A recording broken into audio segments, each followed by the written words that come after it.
Some of y'all are not going to like this one. 1 year ago, I watched AEW for the first time and I made a whole video about it. And at this point, a lot of you know that I've been watching AEW ever since. Now, that first show was a pay-per-view called Double or Nothing. And actually, the first few months or so, a little bit more, I only was watching the pay-per-views. I wasn't watching the weekly programming yet. I was just enjoying watching the big moments that AEW was able to put together. So I wasn't really invested in the actual stories. I wasn't invested in the characters. I was really just enjoying whatever crazy thing they would come up with for that particular pay-per-view. That changed around January, I believe, of Wrestle Kingdom of New Japan. That was the first show that kind of convinced me, all right, maybe I want to see some of these guys that are over here because apparently they're over on AEW, and maybe we're going to start watching Dynamite at least on a weekly basis. And since that first week of January, I've been watching every single Dynamite. I even catch some collisions, but scheduling makes that kind of tough. So a lot of times I'll just watch those on a delay or just catch the highlights. A lot of you will also know that I started by watching WWE a year prior to that. So a lot of the things that I was seeing on AEW at that time were just so mind-blowing because that's not really what WWE puts on.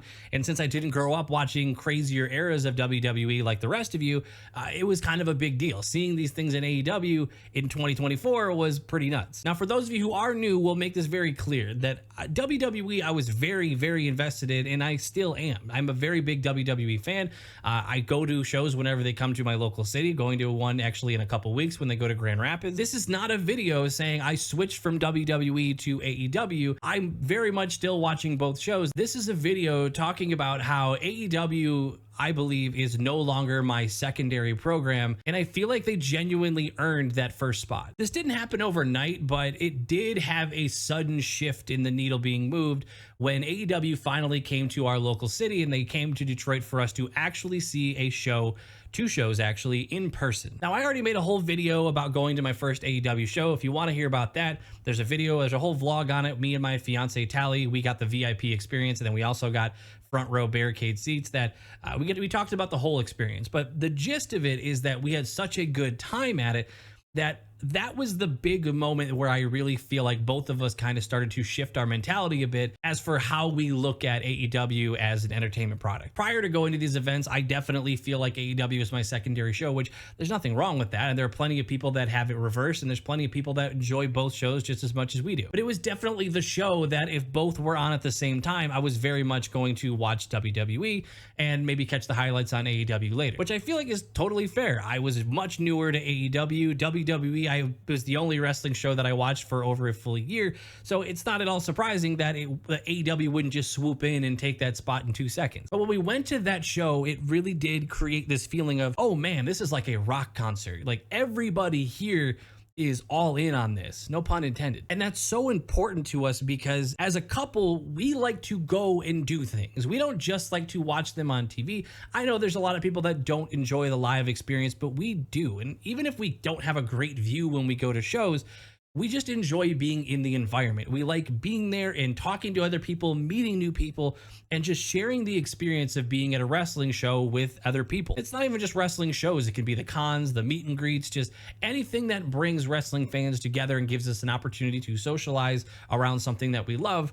We want to go to it. That experience going to Dynamite and Collision really delivered on that. And it really made me feel like the show was more than just people sitting back and just watching and popping once in a while. It felt like an experience and a performance that you contributed to. It looked and sounded a lot more like crowds that I feel like I had seen from WWE when watching old footage from, 20, 30 years ago. I remember when we left Dynamite, me and Tally just talked about it the entire way home when we were just riding this high of just how much fun that was and what kind of an adrenaline rush it was just being at the show. Now, some of this might sound like I'm saying I don't get anywhere near that much of an experience at WWE.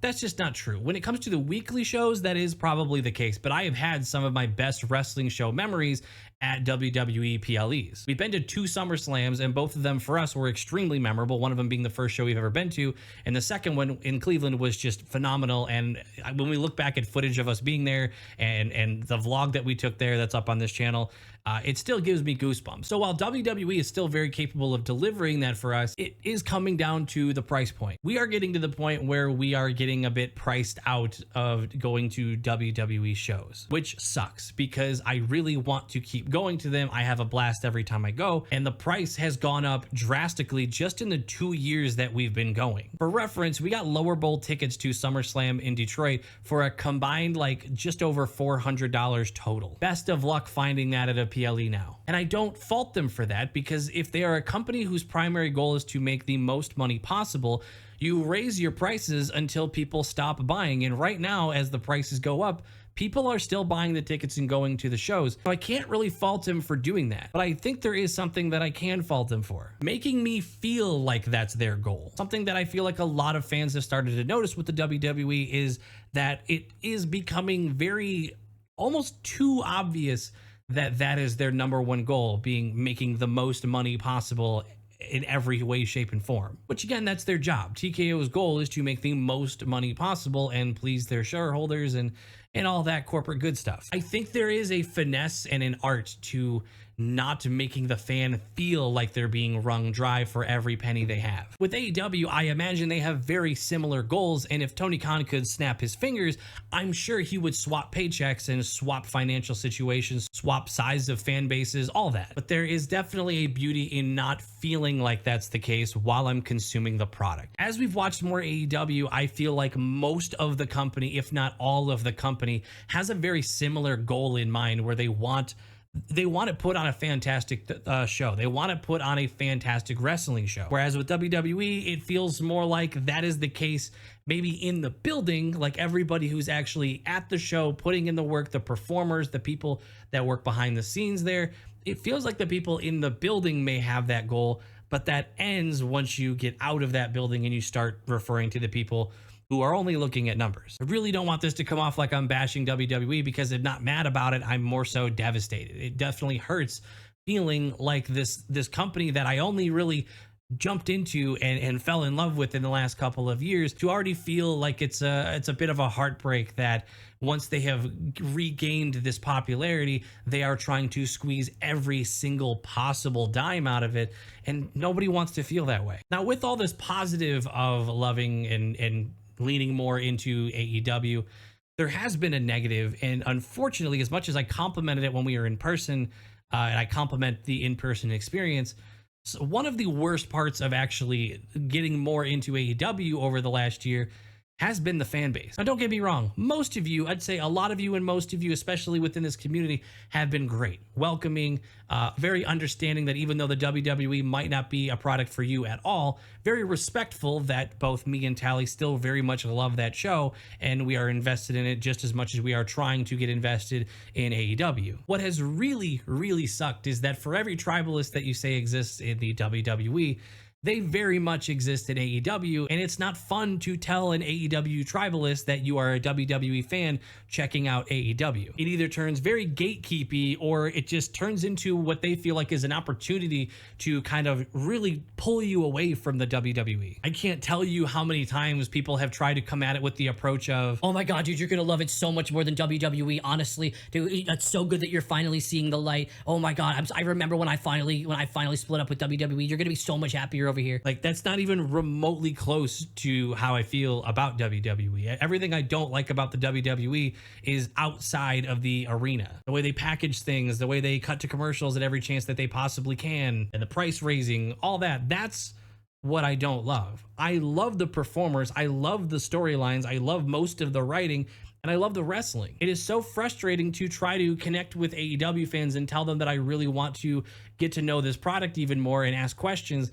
And you can just tell when there's several people, there's a pretty unfortunately large percentage of fans that I encounter that even if they think they're hiding it, they're very much trying to get me to jump on their tribalist bandwagon and completely ditch the WWE. I don't understand why. Like, if you really want me to enjoy the thing that you love, don't keep putting me in a position where I'm going to want to defend the thing that I still love. But like I said, the majority of you guys are extremely welcoming. A lot of you guys really do just want people to check out this show. And I've turned into you. I've definitely turned into someone, and people in the community, join the Discord if you don't believe me. I've tried my best to get people who haven't even given AEW a chance to come to our weekly watch parties of Dynamite and check out the show with us. Give it a shot. You know, I'm happy to join that good fight with you guys. And I'm especially thankful for you guys that have gone over and supported on the Patreon. Every single video we post on there is me and my fiance Tally watching a match for the first time, and it's from all promotions, WWE, AEW, and everything in between. Since we're fairly new to wrestling, you guys send us matches that we have never seen before, and it's kind of been helping us get to know a lot of these wrestlers that we're seeing move from company to company. It's cool to be able to see where they came from through the Patreon. You can actually join for completely free and check out new content every single month, and if you end up wanting to upgrade and get videos every single day, you can do that anytime. But check it out for totally free and just see if you like it. Anyway, I'm very excited, by the way, to meet a lot of you AEW fans at All Out. Me and Tally plan on going to that show in Toronto. We were planning or hoping to plan to go to All In Texas. Unfortunately, that's just not going to be in the cards. It's just a little bit, that whole trip, since we have to drive instead of fly, would just be a little bit too expensive. Looking forward to seeing a lot of you and meeting a lot of you at All Out in Toronto. Another factor that played a major role in just leaning more into AEW is that these weekly shows only being 2 hours a piece, very nice, especially when you've got a very busy week as it is. A 2-hour show is so easy to consume, especially if you have to watch on a delay, because then you can knock that thing out in like an hour and a half or less, depending on how many ads are that week. Yeah, I really enjoy that Dynamite and Collision are both so short. I can watch Dynamite live and not feel like it's taking up all of my night, and then I can catch up on highlights from Collision like immediately. Speaking of those weekly shows, I like that they try to make so many shows feel like special events. They keep renaming different Dynamites or Collisions to sound like a pay-per-view, even though it's not. So it kind of gives this feeling of getting these free pay-per-views that just kind of show up once in a while. I'm actually recording this the day before a 4-hour Dynamite. I think that's what it is anyway. I don't know if that's exactly, I don't know. I'm looking forward to that. But that brings me to a topic of conversation that I've had plenty of times during these live streams and during talking about AEW in previous videos. The price point for the pay-per-views is the biggest hurdle, and I understand that that's just how it's always been. I understand that WWE used to do the same. Believe me, you remind me every time we talk about this. It doesn't change the fact that $50 is a lot of money to a lot of people. And the whole argument of, well, you always get your money's worth, it doesn't apply. You always get your money's worth. You always feel like it's a $50 perfectly well spent. But everybody perceives how valuable $50 is very differently. And I'm very happy for you if you're someone who can, you know, spend $50, and even if it's not a great show, be like, it's just $50. You are in a great position in life, and I'm very happy for you. Unfortunately, a lot of people don't have that same situation, and $50 is a large hurdle to get someone to try the product. Now, I've definitely listened to you guys, and I have found ways to get it cheaper. I did the Triller deal. I use a VPN. I do all of these things. So before you say do this, do that, and you could pay a little bit less, already doing it.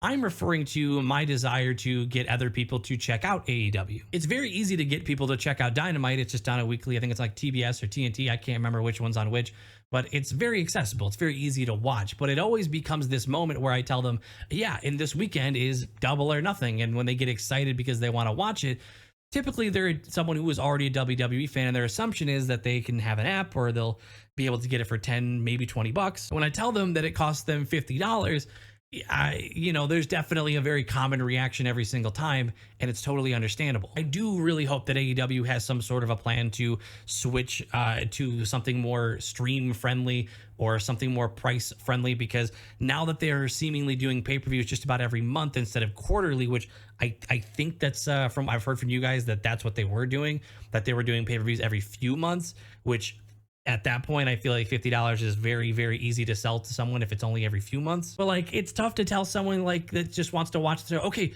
you can watch Double or Nothing, but make sure you get Triller and a VPN, and you do this and do that. Like that, whether you like it or not, or whether you agree or not, my experience has been that is a large hurdle for people, and it's kind of a turnoff of the product. People are more likely to jump through those hoops to make it cheaper if they're already invested, which is why it took me a while to do it. I feel like people are more willing because they've already checked it out. They loved it so much, they want to keep watching, but they just can't really afford to be paying that much every single month. But regardless of the whole value in $50, the pay-per-views are typically spectacular. Like if we're only talking getting your money's worth, I get my money's worth with WWE's every single month.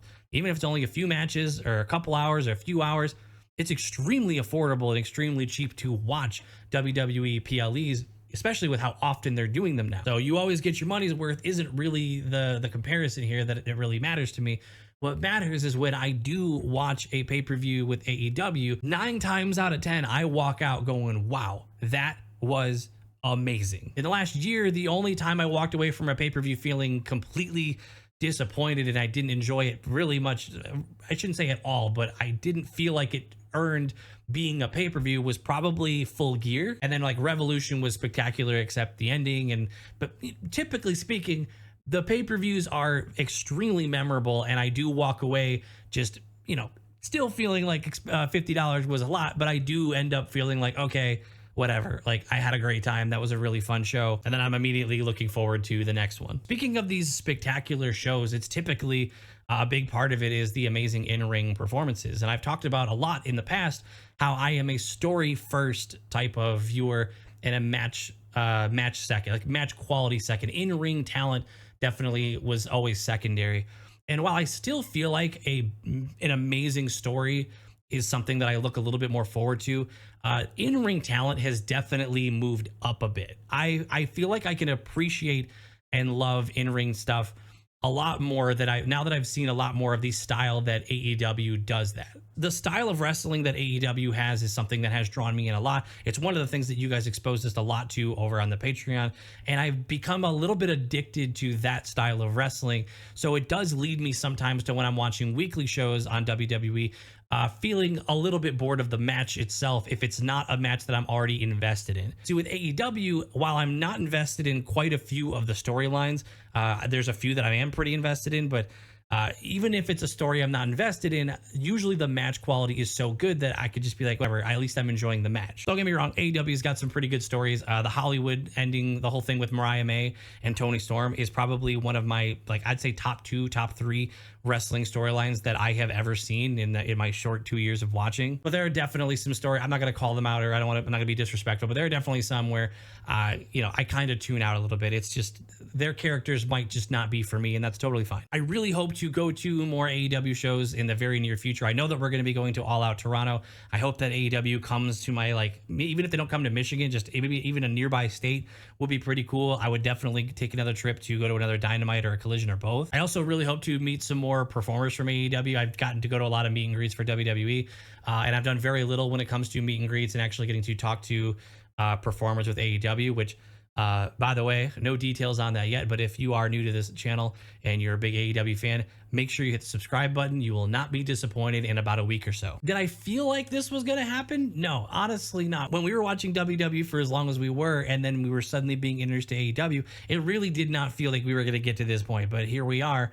I lean more. I'm not going to say I don't like one. I love them both still, but we have officially shifted. I believe in this household, and I believe Tally agrees as well. She kind of hinted at it pretty recently as well after some recent events that have happened with WWE. I think we're kind of leaning a little bit to being a stronger AEW household, at least for now, which, you know what? That's probably ideal, right? In an ideal world, you love both companies, and sometimes one is stronger, sometimes the other is. And that's a good sign of healthy competition, because if one is always way better than the other, that's kind of unfortunate. So I am actually pretty pleased to say that I am currently at a point, at least for now, where I look forward to, and I feel like I am more excited to make time for watching an AEW show. And I have no problem just catching up on the highlights for a WWE show right now. Will that change in 3 months, 6 months? I don't know, but I'm sure I'll let you know in another video when that time comes. Thank you so much for watching and being so welcoming while we have gotten into the AEW universe and the AEW fandom. Thank you so much to the patrons flying up the screen for making all of this possible. I will see you all in the next video. Bye-bye.